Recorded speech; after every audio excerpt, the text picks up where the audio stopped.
iniaabot niya. Tapos nung iniaabot niya, makita natin, aba, parang ayaw hawakan na. Kaya ang ginawa niya, binitawan niya. Ayan o. Ayan, binitawan niya. Bastos, 'di ba?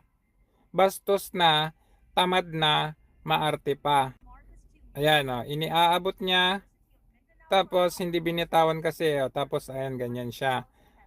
Ayan, nakita ninyo kung paano niya kunwaring bitawan kasi parang gusto niya, uy, kunin nyo na. O, nung hindi kinuha, binitawan na niya. O, ayan. Bastos, 'di ba? Yan, ang klaseng first lady meron tayo. Sa tingin ko, ito talaga yung pangulo eh. Ito yung pangulo kasi bastos. Siya yung nasusunod. Napaka New Yorker. Ha? Yung they cannot afford me. Yung mga ganong ugali.